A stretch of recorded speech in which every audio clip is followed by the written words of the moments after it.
Assalamualaikum warahmatullahi wabarakatuh. Semangat pagi anak-anak. Jumpa lagi dengan saya Miss Indah. Bagaimana kabarnya hari ini? Kabar baik bukan? Ibu berharap semua dalam keadaan sehat selalu dan tentunya masih semangat walau belajar dari rumah. Hari ini kita akan belajar kelas 4, tema 1, indahnya kebersamaan, subtema 3, bersyukur atas keberagaman, pembelajaran 2. Sebelum pembelajaran dimulai, marilah kita semua berdoa sesuai dengan agama dan keyakinannya masing-masing. Indonesia memiliki rumah adat yang beragam. Kita harus mensyukurinya. Ayo kita cari tahu lebih lanjut. Keberagaman Indonesia tercermin pada rumah adat. Kita harus mensyukuri keberagaman dan keindahan rumah adat tersebut. Berikut adalah rumah adat dari berbagai provinsi di Indonesia. Yang pertama adalah Rumah Gadang atau Rumah Adat Sumatera Barat atau Sumber. Yang kedua adalah bentuk Rumah Aceh atau Rumah Adat Nangro Aceh Darussalam. Ketiga, Rumah Balai Batak Toba atau Rumah Adat Sumatera Utara atau Sumut. Berikutnya, yang keempat adalah Rumah Adat Tongkonan atau Rumah Adat Provinsi Sulawesi Selatan atau Sulsel atau Suku Toraja. Lalu yang kelima adalah Rumah Adat Baileo dari Provinsi Maluku. Yang keenam adalah Rumah Adat Bangka Belitung. Selanjutnya yang ketujuh adalah Rumah Honai dari Papua. Mozaik kreasi bersama. Lani duduk termenung di meja ruang tengah rumahnya. Di hadapannya terbentang sebuah karton besar, masih kosong. Pak Burhan memberi tugas kepada anak-anak untuk membuat mozaik kreasi sendiri. Tugas tersebut harus dilakukan secara berpasangan. Lani berpasangan dengan Edo. Sejak kemarin, Lani sudah mencari ide untuk tugas tersebut. Tetapi ia belum menemukan yang sesuai. Tunggu Edo saja, pikir Lani. Tugas bersama akan lebih baik hasilnya jika dikerjakan bersama. Beberapa saat kemudian, Edo datang. Benar saja dugaan Lani. Edo sudah mempunyai ide untuk mozaik mereka. Usul Edo adalah membuat mozaik rumah adat. Edo berasal dari Maluku. Ia sudah punya contoh gambar rumah adat Maluku. Baileo namanya. Menarik. Lani pun memberi usul untuk membuat juga mozaik rumah adat dari daerah lain.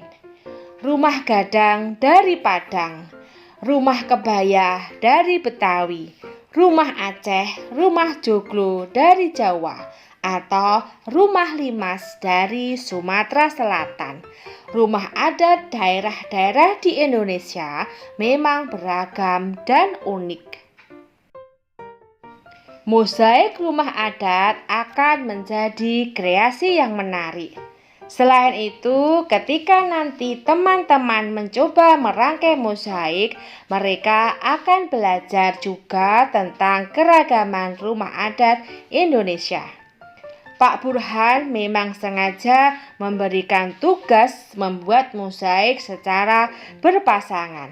Bukan hanya untuk mengasah kreativitas, tetapi juga memunculkan diskusi, mengasah kerjasama, serta memecahkan masalah bersama-sama.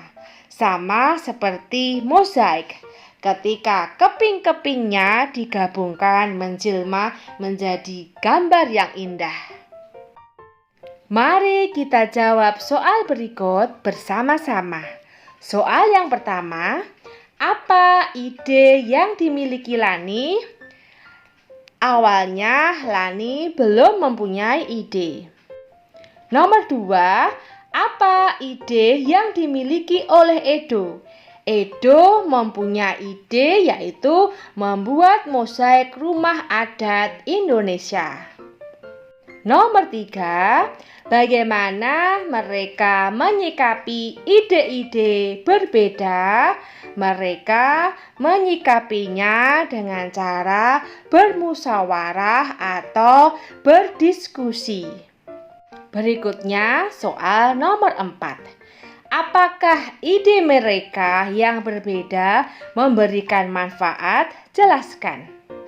Dengan ide yang berbeda, mereka sangat memberi banyak manfaat karena mereka melakukan diskusi atau bermusyawarah. Soal nomor 5. Kerjasama apa yang terlihat pada cerita di atas?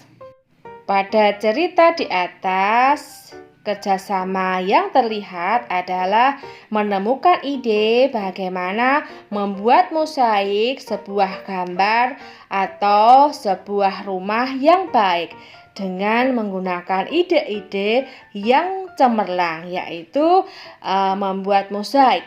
Apa itu mozaik? Mozaik adalah sebuah gambar atau kepingan-kepingan gambar yang terbuat dari keping-keping kaca atau kaset CD yang dipatah-patah dan akhirnya menjadi mozaik yang cantik. Soal nomor 6. Apa manfaat kerjasama dalam keberagaman? Manfaatnya dengan kerjasama dalam keberagaman adalah kita menyelesaikan masalah dengan diskusi. Pekerjaan berat menjadi ringan dan juga memunculkan ide-ide yang cemerlang. Soal ke-7. Hal baik apa yang bisa didapatkan ketika mereka bekerja sama dalam keberagaman? Hal baik yang didapatkan adalah terciptanya persaudaraan walaupun berbeda-beda keragaman. Soal yang ke-8. Nilai-nilai apa yang dapat kita contoh dari cerita Lani di atas? Nilai-nilai yang didapat adalah kedisiplinan, kerjasama, saling menghargai pendapat yang berbeda. Jadi dengan bekerja sama menerapkan sila keempat dari Pancasila.